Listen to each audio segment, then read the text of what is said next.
পৃথিবীতে সবকিছুর কারণ থাকতে পারে, বুঝছেন? ভালোবাসার কোনো কারণ নেই, ভালোবাসার যদি কোনো কারণ থাকে আমি জানি না কারণটা কি। আমি শুধু জানি আমি আপনাকে অনেক বেশি ভালোবাসি। তুমি একটা ইররেসপন্সিবল মেয়ে। আমি ভাবছিলাম রাইকে তুমি ভালো রাখবা। তুমি আমাকে আম্মু বলে ডাকবে? কেন তোমাকে আমি আম্মু বলে ডাকবো বলো তো? কেন? একটু আম্মু ডাকলে কি হয়? কিন্তু তোমাকে তো আমার আপু বলতে ভালো লাগে। একদম টেনশন নিও না, আমি প্রমিস করতেছি রায়ের অনেক খেয়াল রাখবো। আমিও বাবার অনেক খেয়াল রাখবো। হাই, তাই আপনি কি এখানে থাকেন? জি। কিন্তু আমি তো আপনাকে আগে কখনো খেয়াল করিনি। খেয়াল করতে হবে কেন? আপনি ফুল পছন্দ করেন? গাছ পছন্দ করি। আমিও। তাই পছন্দের জিনিসের যত্ন নিতে হয়, জানো তো? এক্সকিউজ মি, খাবার কি? আপনার নাম্বারটা কি পেতে পারি? মানে যদি আবার কখনো বিপদে পড়ি এই জন্য। 999 বিপদে পড়লে আমাকে না 999 ফোন দেবা। আচ্ছা, আপনি আমার সাথে এমন কেন করছেন? আমরা কি ফ্রেন্ড হতে পারি না? কিসে পড়ো? ইন্টারমিডিয়েট। পিচ। কি বললো? তো আমাকে পিচ্চি বলছে। শুন, ওর নাম্বারটা যে কোনো ভাবে জোগাড় করবি, আমাকে পিচ্চি বলা না। হ্যালো হ্যালো, যাকে 999 কল দিতে বলেছেন? তুমি আমার নাম্বার পেয়েছো কিভাবে? নাম্বার জোগাড় করাটা কি কঠিন কিছু? আপনি যেহেতু আমার সাথে বন্ধুত্ব করতে চাচ্ছেন না, তাই আমার মনে হচ্ছে আপনি আপনার সেম এজ ছাড়া কাউকে বন্ধু ভাবতে পারেন না। সবই তো বোঝো, কল করছো কেন তাহলে? বলছিলাম কি, আমরা কি দূর থেকে একটু বেশি কিছু হতে পারি না?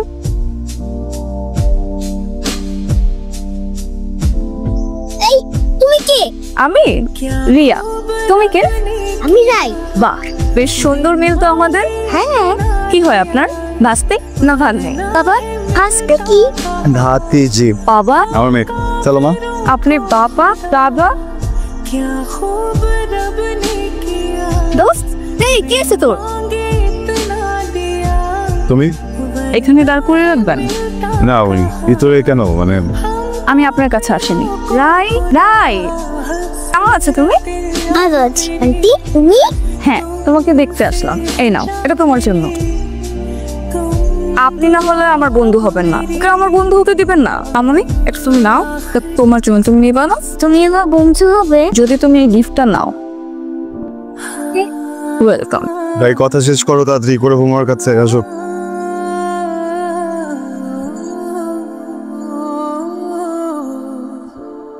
রায়ের হাসি মুখ দেখে আমার খুব আনন্দ হচ্ছে। মেয়েটি আমার বন্ধু পেল।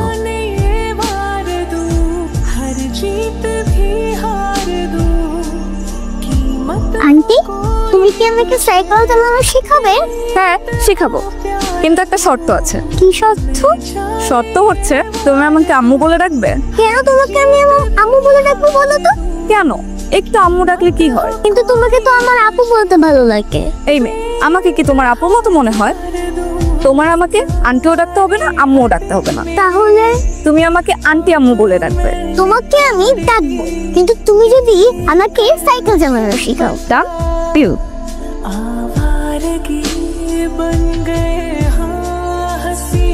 তুমি একটা ইররেসপন্সিবল মেয়ে। আমি ভাবছিলাম রায়কে তুমি ভালো রাখবা। পুরোটা আসলে আমার দোষ ছিল। যাও বেরো, বেরো এখান থেকে যাও। আমাদের কাউকে যেন রায়ের আশেপাশে আর কখনো না দেখি। আউট, আউট, যাও এখান থেকে যাও।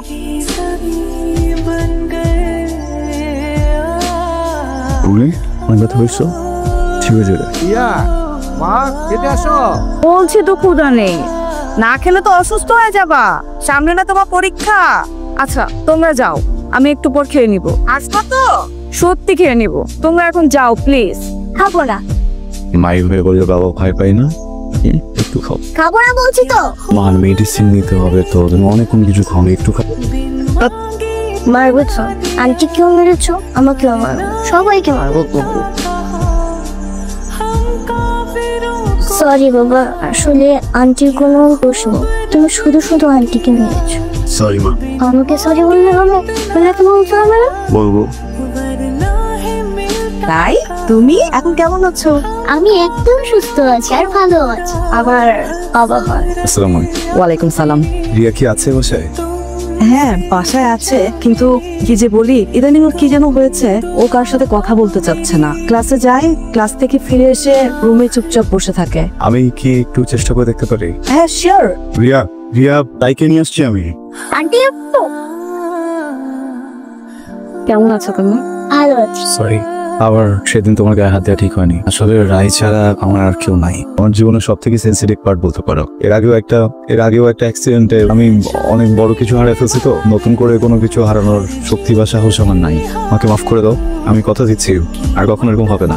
আমিও কথা দিচ্ছি, রায় আর কখনো ব্যর্থ হবে না। Thank you Riya. আমি তোমাকে বুঝি, কিভাবে বুঝি জানো? কারণ আমিও তোমার মতো পাগল ছিলাম। বয়সটা হয়তো একরকম ছিল না, কিন্তু পাগলামিগুলা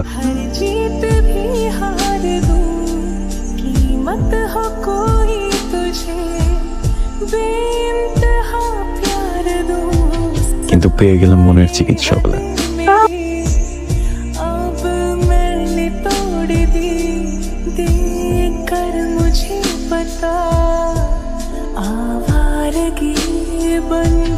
এরকম সুইসাইডাল একজন পেশেন্ট কিন্তু আমি দেখতে পারবো না স্যার। আমি যথেষ্ট করেছি। ওনার হাত ভাঙা, হয়তো বা পায়ে কাছের টুকরা, মানে কি করে আসে, মাথা ফাটিয়ে আসে, এভাবে তো আমি দেখতে পারবো না। পুলিশ কেস হয়ে যেতে পারে যে কোনো সময়। স্যার, আপনি আপনার ছেলেকে একটা সাইকিয়াট্রিস্ট দেখান। এক নাও কোথায় আছে? আমি তো পানি যেতে পারতেছি না। কি এখানে দাঁড়িয়ে দাঁড়িয়ে নতুন ফোন দিয়ে রাখতেছেন? কিভাবে আবার অ্যাক্সিডেন্ট করবেন, কিভাবে হসপিটালে ঢুকবেন? আমি এখন আর ওইসব করি না। এই যে মৃত্যুর মুখ থেকে ফেরত আসলাম না, মৃত্যুর এত কাছে কাছে গিয়ে আমার উপলব্ধি হলো যে ভালোবাসার মানুষটাকে ভালোবাসতে হলো সুস্থ থাকাটা জরুরি। Good, very good. এই তো আপনি সব বুঝতে পেরেছেন। তাহলে এখন কি করবেন? এক কাজ করেন, আপনার ভালোবাসা মানুষের কাছে চলে। ঠিক আছে। I love you, I love you, I love you. কি বললেন? সেটা আপনি শুনে ফেলছেন। আপনি তো আমাকে শোনানোর জন্যই বললেন। আমার বন্ধুটা আছে, ও আমাকে বলছে আমি আই লাভ ইউ বলে নাকি এটা মনে মনে বাজে, এটা নাকি মুখ থেকে আসে না। আমি তো বুঝিনি আপনি শুনে ফেলবেন। কিভাবে শুনলেন আজকে? আপনি আমার সাথে ফাজলামো করছেন, তাই না? ফায়দামো করি না। একটা কাজ করবেন, আপনি কি আমার হাসপাতালে আসা বন্ধ হওয়ার কারণ হবেন? মানে? আমাকে একটু ভালোবাসা দেবেন। আপনি যদি আমাকে ভালোবাসেন না, তাহলে প্রত্যেকদিন হাসপাতালে আসতে হবে না। ওকে, আপনাকে ভালোবাসবো যদি আপনি আমাকে কেন ভালোবাসেন সেটা প্রপার একটা রিজন দেন। আর এটা তো কোনো ব্যাপার না। আমি এইভাবে বলতে পারবো আপনাকে, এইভাবে আমি আপনাকে ভালোবাসি কারণটা মনে হয় পেটের ভিতরে আটকে আছে, মুখে আসছে না। I love you, I love doctor. আপনি রং। আমি ডাক্তার না, আমি নার্স। কেন? এই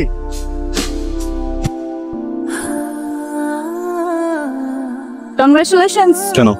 একদম বাসার সামনে চলে আসছেন, নিশ্চয়ই খুব ভালো একটা কারণ খুঁজে পেয়েছেন, তাই না? আমি কোনো কারণ খুঁজে পাইনি, কিন্তু একটা সিদ্ধান্ত নিছি, সেটা বলতে আসছে।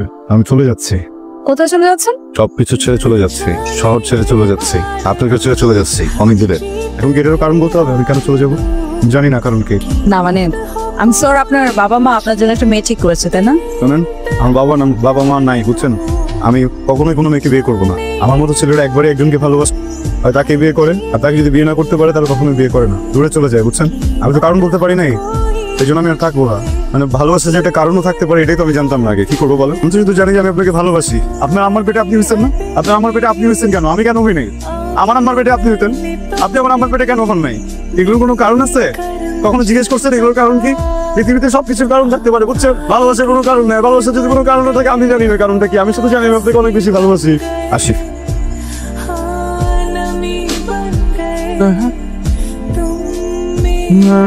সায়রাও আমাকে ভালোবেসে ফেললো, কিন্তু তার ফ্যামিলি চাইতো সে যেন একজন ডাক্তার ছেলেকে বিয়ে করে। আমার মতো আইটি ফার্মে জব করা কোনো সাধারণ কাউকে না।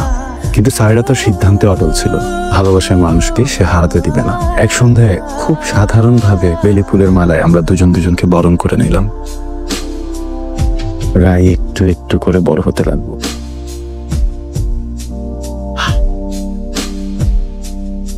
অফিস শেষে দুজন যখন বাসায় ফিরতাম, ভাইয়ের মতো আমরাও শিশুর মতো আনন্দে মেতে উঠতাম। মাঝে মাঝে ভাবতাম মানুষ এত সুখী হয় কিভাবে, কিন্তু এই সুখ হয়তো বেশি দিন থাকে না। হঠাৎ একটা ফোন আসলো।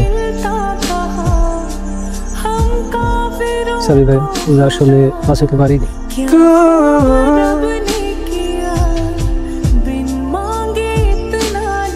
ঠিক করছো। রায় ছোট না, ওকে কিভাবে বুঝাবো? আমি ওকে মেনে ছুটতে পারবো? আমি একা আমার কি বুঝাবে? একদম টেনশন নিও না, আমি প্রমিস করতেছি রায়ের অনেক খেয়াল রাখবো। আমিও বাবা অনেক খেয়াল রাখবো।